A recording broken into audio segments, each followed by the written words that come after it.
नमस्कार, मैं हूं आपके साथ गौरव राजेंद्र। बुलेटिन की शुरुआत करते हैं। नई दिल्ली में मॉरिशस के प्रधानमंत्री डॉक्टर नवीन चंद्र रामगुलाम की भारत की राजकीय यात्रा के अवसर पर विदेश मंत्रालय ने विशेष ब्रीफिंग की है। इस ब्रीफिंग में दोनों देशों के बीच में द्विपक्षीय संबंधों, आर्थिक सहयोग और रणनीतिक साझेदारी के विषयों पर चर्चा की गई है। विदेश मंत्रालय ने बताया कि यात्रा के दौरान प्रधानमंत्री रामगुलाम और भारत के वरिष्ठ अधिकारियों के बीच में उच्च स्तरीय बैठकें होंगी।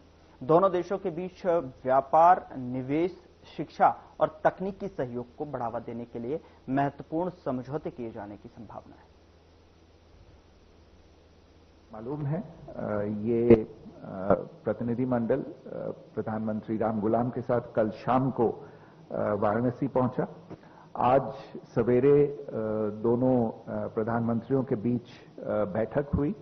उसमें एक निजी बैठक जहां सिर्फ दोनों प्रधानमंत्री मौजूद थे वो बैठक हुई और उसके बाद दोनों प्रधानमंत्री अपने अपने शिष्टमंडलों के साथ बैठ के उन्होंने व्यापक चर्चा की सभी द्विपक्षीय मुद्दों पे। प्रधानमंत्री डॉक्टर रामगुलाम के सम्मान में प्रधानमंत्री मोदी ने भी उनके सम्मान में एक भोज दिया। आज शाम को प्रधानमंत्री डॉक्टर रामगुलाम जो काशी नगरी की एक प्रतिष्ठित गंगा आरती है, जो यहाँ इस नगरी की सभ्यता का एक प्रतीक है, उसके साक्षी बनेंगे। आज रात को उत्तर प्रदेश की महामहिम राज्यपाल प्रधानमंत्री रामगुलाम और उनके प्रतिनिधिमंडल के सम्मान में रात्रि भोज देंगी और आज दिन में ही प्रधानमंत्री रामगुलाम काशी विश्वनाथ मंदिर में भी प्रार्थना करेंगे।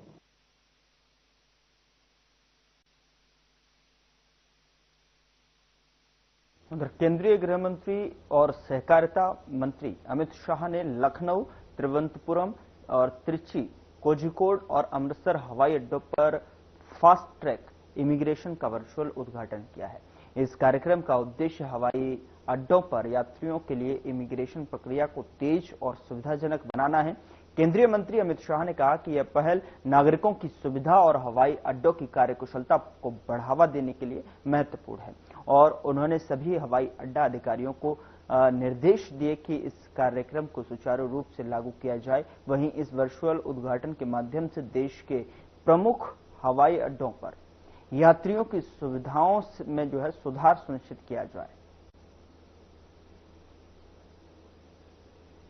जागरण का एक समय शुरू हुआ और आज तक 2025 तक हम पूरे विश्व में हमारे संस्कृति और सनातन धर्म के सिद्धांतों को पहुंचाने में सफल हुए हैं। आज युग प्रवर्तक स्वामी विवेकानंद जी को मैं मनपूर्वक श्रद्धांजलि देना चाहता हूं और उन्होंने जो रास्ता दिखाया है उसी रास्ते पर हम सब आगे बढ़ते हुए इस देश के गौरवगान में हमेशा के लिए जुड़ते रहेंगे, ऐसी आशा भी व्यक्त करता हूं। आज fast track immigration trusted traveller programme के उद्घाटन कार्यक्रम में हम सब वर्चुअल माध्यम से जुड़े हैं। आज मोदी जी का जो स्वप्न है, स्पीड, स्केल और स्कोप, ये तीनों को इस प्रोग्राम के अंदर समाहित कर प्रवासियों की सुविधा को बढ़ाने का हमने जो प्रयास किया है, इसका एक अगला चरण आज से शुरू हो रहा है। प्रधानमंत्री जी ने हमेशा बल दिया है कि टेक्नोलॉजी टूल के साथ साथ एक ट्रस्ट मल्टीप्लायर का काम हमें करना होगा। इस दिशा में ये महत्वपूर्ण कदम है। आज लखनऊ, कोझिकोड, तिरुवनंतपुरम, अमृतसर, तिरुचिरापल्ली, ये सभी हवाई अड्डों पर एक सीमलेस इमिग्रेशन की सुविधा मिलेगी। आज इस कार्यक्रम में इस काम से जुड़े हुए सभी लोग उपस्थित हैं। मैं सबको निवेदन भी करना चाहता हूं कि सिर्फ सुविधा खड़ी करने से हमारा पर्पस हम प्राप्त नहीं कर पाएंगे। हमने ये सुनिश्चित करना पड़ेगा कि ज्यादा से ज्यादा यात्रियों को ये सुविधा का फायदा मिले। अगर ये करना है तो एक संभावना का दोहन करने का मैं अनुरोध करता हूं कि पासपोर्ट और ओसीआई कार्ड इश्यू करते वक्त ही क्या हम ये रजिस्ट्रेशन कर सकते हैं, तो दोबारा फिंगरप्रिंट के लिए ना आना पड़े, डॉक्यूमेंट के लिए ना आना पड़े, और वो जब भी जाना चाहेंगे पासपोर्ट का उपयोग कर तब वो जा पाएंगे।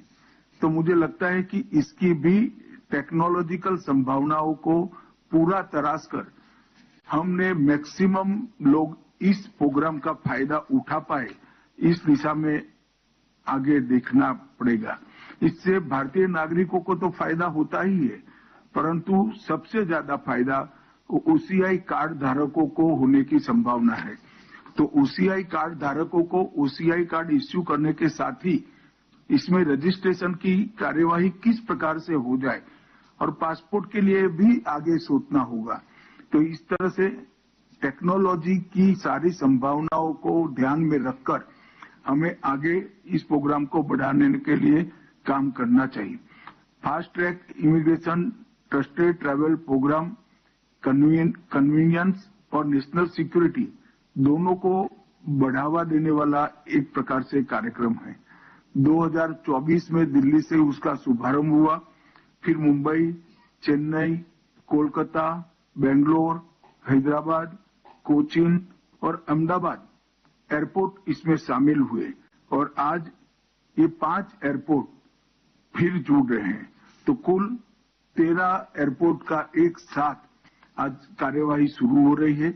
नवी मुंबई और जेवर एयरपोर्ट भी बनने के साथ ही इसके साथ जोड़ने का कार्यक्रम गृह मंत्रालय ने तय किया है। तो ये 13 एयरपोर्ट पर सभी यात्रियों को आज से ये सुविधाएं मिलेगी। ये हम सब के लिए आनंद का विषय है। अब तक जितने लोगों ने भी ये सुविधा का उपयोग किया है, सबने इस सुविधा के लिए अच्छा भाव भी व्यक्त किया है, प्रशंसा भी व्यक्त की है। उनकी सुविधा में सुनिश्चित रूप से बड़ा फायदा हुआ है। कोई लंबी लाइन नहीं, कोई मैन्युअल चेकिंग नहीं, कोई विलंब नहीं, सिर्फ 30 सेकंड में इमिग्रेशन क्लियरेंस मिलता है। मेरे हिसाब से ये बहुत बड़ी उपलब्धि होगी। और अब मैं ये भी कहना चाहता हूं कि अब तक लगभग 3 लाख यात्रियों ने इस पोर्टल पर पंजीकरण किया है, परंतु ये संख्या ट्रैवलर की संख्या देखते हुए बहुत कम है और 3 लाख में से 2,65,000 यात्रियों ने इसका उपयोग ट्रैवलिंग के वक्त किया है। हमें संख्या में निरंतर बढ़ोतरी करनी चाहिए। मोदी जी की सरकार बनने के बाद 11 साल में हमारे इंटरनेशनल पैसेंजर ट्रैफिक में बहुत बड़ी वृद्धि हुई है।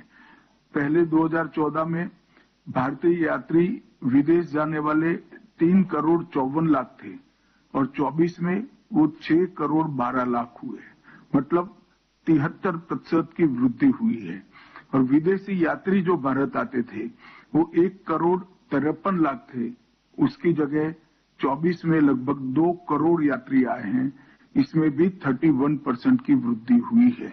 दोनों का मिलान करते हैं तो 5 करोड़ 7 लाख यात्रियों के सामने 8 करोड़ 12 लाख यात्री विदेश आए हैं या गए हैं। कुल मिलाकर 60% की वृद्धि हुई है। हमारा लक्ष्य होना चाहिए कि सभी भारतीय नागरिक और सभी ओसीआई कार्ड होल्डर इसका फायदा उठाएं और अपनी यात्रा को ज्यादा सुविधापूर्ण करें। मैं सभी अधिकारियों को जिन्होंने इस काम के लिए खूब सुंदर आयोजन भी किया है और धीरे धीरे परंतु मक्कम गति से पूरे सभी एयरपोर्टों को अपनी नेट में लेने के लिए एक प्रकार से अचीवमेंट भी प्राप्त किया है, वो सभी को बहुत बहुत शुभकामनाएं देता हूं और सबसे ज्यादा यात्रियों को शुभकामनाएं देना चाहता हूं क्योंकि सबसे ज्यादा सुविधा का फायदा आप सभी को ही होने वाला है। बहुत बहुत शुभकामनाएं। वंदे मातरम। गौतम बुद्ध नगर पुलिस ने प्रतिबंधित खैर लकड़ी की तस्करी करने वाले 2 अभियुक्तों को गिरफ्तार किया है। बता दें आपको कि थाना फेज 2 पुलिस और सीआरटी स्वाट 2 टीम ने संयुक्त कार्रवाई की है और रविंद्र पुत्र प्रभुदयाल और ताज खान को ककराला टी पॉइंट से गिरफ्तार किया गया है। जानकारी के मुताबिक आरोपियों के पास से एक ट्रक बरामद हुआ है जिसमें करीब 50 लाख कीमत की 55 क्विंटल खैर लकड़ी थी। लकड़ी बिहार के मधुबनी से ट्रक में केले और केलों के पत्तों में बिछाकर छिपाकर दिल्ली और हरियाणा में बेची जानी थी। आरोपी फर्जी रसीद बनाकर अवैध परिवहन करते थे, जबकि खैर का पेड़ काटने और परिवहन के लिए वन विभाग से अनुमति जरूरी थी। फिलहाल गिरफ्तार आरोपियों के खिलाफ भारतीय वन अधिनियम और अन्य संबंधित धाराओं के तहत मामला दर्ज किया गया है। वहीं डीसीपी सेंट्रल नोएडा ने गिरफ्तारी टीम को 25,000 रुपए इनाम देने की घोषणा की है।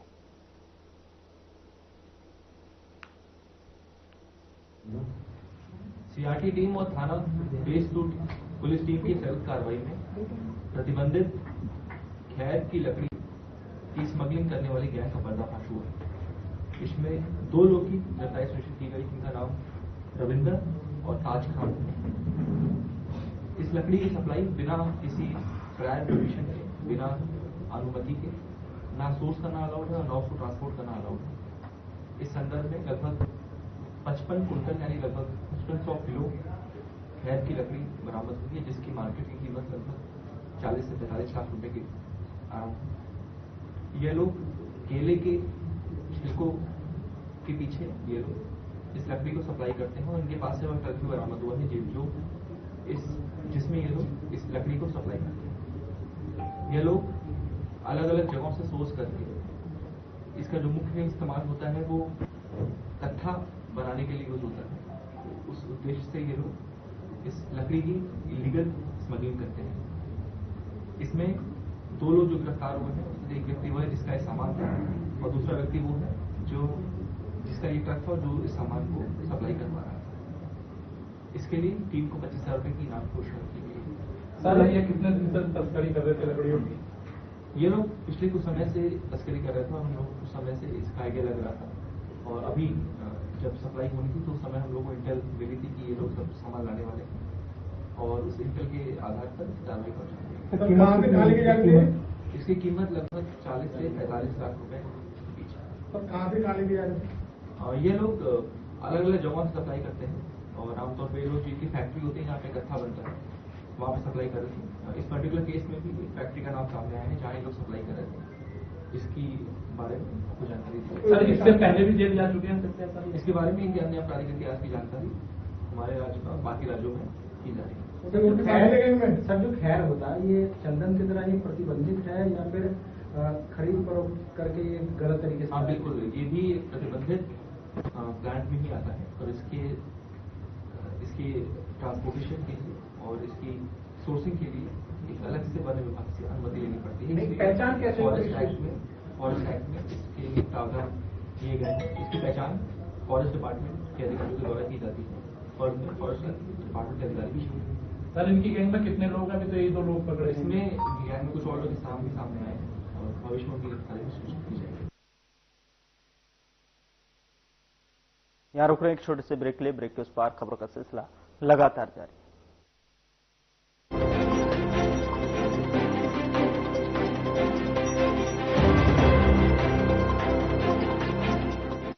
क्या रंग खिला, क्या रूप सजा, मैंने ही नहीं दुनिया ने कहा।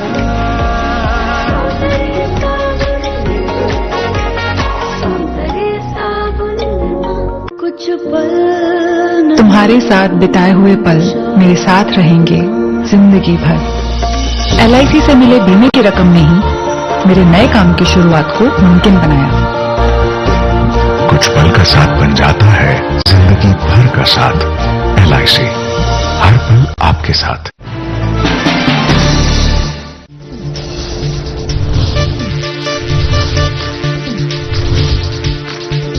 साधना इंस्टीट्यूट के छात्र हर साल नए नए जगहों पर, नए नए संस्थानों पर काम करने के लिए जाते हैं। उन्हें प्लेसमेंट मिलता है और साथ ही साथ वो संस्थानों का और साधना इंस्टीट्यूट का नाम भी रोशन करते हैं। तो अगर आप इलेक्ट्रॉनिक मीडिया, मास कम्युनिकेशन में अपना करियर बनाना चाहते हैं तो साधना इंस्टीट्यूट आपके लिए एक सबसे बढ़िया विकल्प है। क्या आप जिम जाते हैं, कसरत करते हैं, फिर भी आपकी सेहत नहीं बनती? काजू बादाम किशमिश मेवे प्रोटीन के डिब्बे खाते हैं फिर भी कुछ असर नहीं होता, तो इसका मतलब है आपका पाचन तंत्र खराब है। और जब तक के पाचन तंत्र दुरुस्त नहीं होगा, आप जितना मर्जी अच्छे से अच्छा खा लो, आपकी सेहत नहीं बन सकती। इसलिए हमारी संस्था सन्यासी आयुर्वेदा ने एक ऐसी दवा का निर्माण किया है जो कि आपके लिवर, आपके पाचन तंत्र को दुरुस्त करने का काम करती है, ताकि आप जो भी खाएं उसका पूरे का पूरा निचोड़ आपके शरीर को लगे, आपकी भूख बढ़े, खाया पिया सही से लगे, नया खून बने, हड्डियों में जान आए, वजन बढ़े और आप मोटे तगड़े खूबसूरत पर्सनैलिटी के मालिक बन जाएं। सिर्फ 699 रुपए की पूरे 1 महीने की दवा होती है और आप इसे घर बैठे 011-45454545 पर फोन करके दवा मंगवा सकते हैं।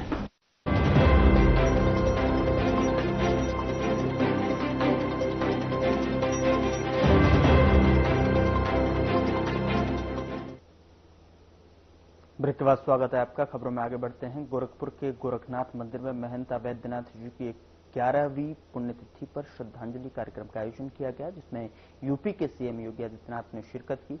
और इस मौके पर सीएम योगी ने कहा कि पूज्य महाराज ने अपना पूरा जीवन देश और धर्म के लिए समर्पित किया।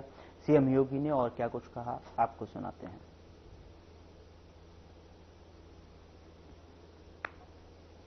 एक परंपरा है, उस परंपरा के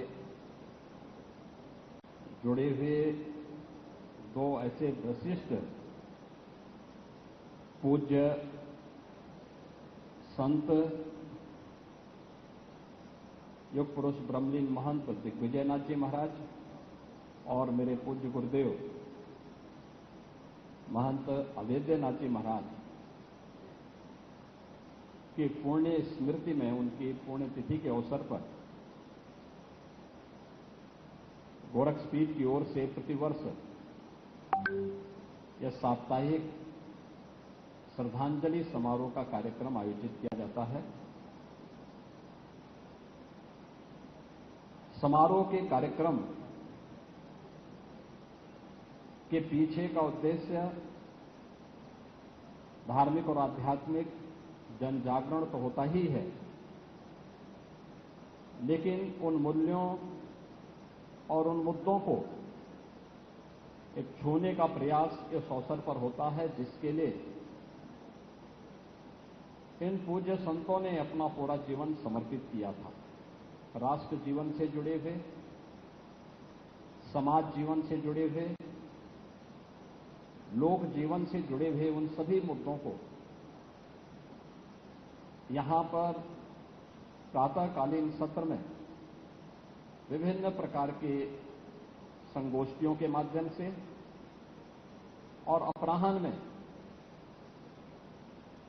ज्ञान यज्ञ की परंपरा में कथा आदि के आयोजन के साथ यह आयोजन आगे बढ़ता है और साप्ताहिक श्रद्धांजलि समारोह के इन सभी कार्यक्रमों को समेटे हुए आज यह कार्यक्रम अपने समारोह की ओर बढ़ रहा है।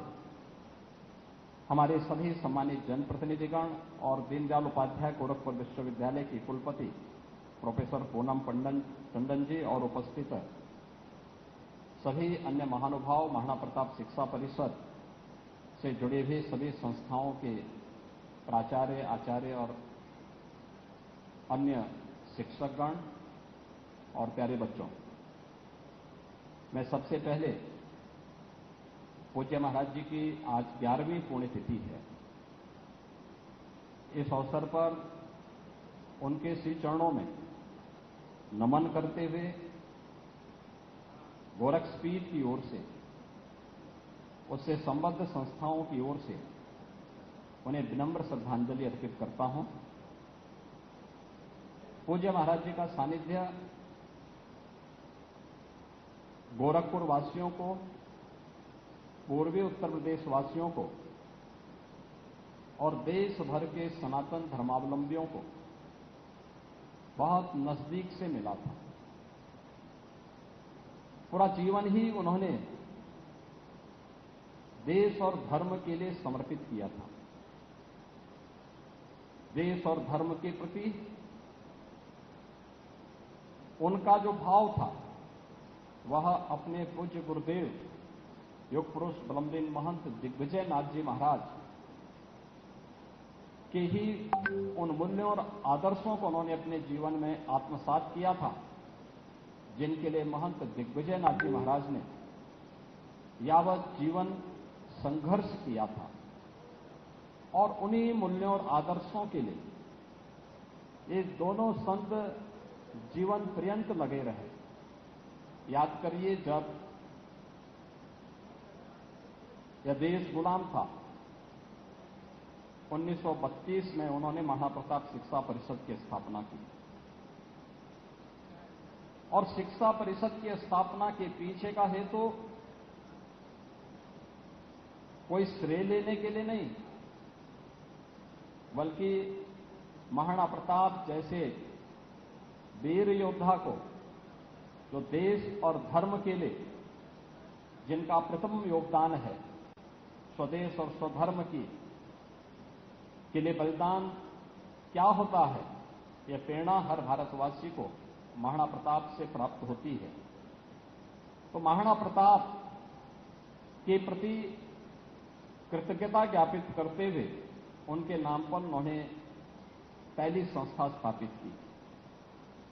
फिर यह श्रृंखला आगे बढ़ती गई। महाराणा प्रताप कॉलेज बना, महाराणा प्रताप महिला कॉलेज बना, देश स्वतंत्र हुआ, गोरखपुर में विश्वविद्यालय की स्थापना हो और पहला विश्वविद्यालय गोरखपुर में स्थापित हो। इस भाव के साथ तत्कालीन जब सरकार ने कहा कि ये पैसा है नहीं, अभी अभी देश आजाद हुआ है, जिस क्षेत्र के लोग उस समय की अनुसार उतनी प्रॉपर्टी उपलब्ध करवाएंगे, उस क्षेत्र में हम लोग विश्वविद्यालय बनाएंगे। तब कोई व्यक्ति सामने आया था, तो वह पूज्य महंत दिग्विजय नाथ जी महाराज सामने आए थे और उन्होंने मंदिर से जुड़ी हुई दो संस्थाएं, महाराणा प्रताप महाविद्यालय और महाराणा प्रताप महिला महाविद्यालय, प्रदेश सरकार को देकर के गोरखपुर में विश्वविद्यालय की स्थापना का शुभारंभ किया था। इसके बाद महिला शिक्षा को लेकर के, तकनीकी शिक्षा को लेकर के, आयुष की शिक्षा को लेकर के, एक संस्कृत की शिक्षा को लेकर के, यानी जीवन के हर एक पक्ष को लेकर के जहां यह अभियान चल रहा था, क्योंकि वो जानते थे किसी भी सभ्य समाज और सशक्त राष्ट्र की आधारशिला एक गुणवत्तापूर्ण शिक्षा ही हो सकती है, संस्कारों से युक्त शिक्षा ही हो सकती है। एक और इस पर ध्यान देना, दूसरी तरफ देश आजाद हो। फिलहाल बुलेटिन में मेरे साथ इतना ही, लेकिन अब वक्त हो चला है डॉक्टर राकेश गुप्ता के साथ हमारा खास कार्यक्रम प्लस माइनस का। नमस्कार दोस्तों, कांग्रेस और राष्ट्रीय जनता दल की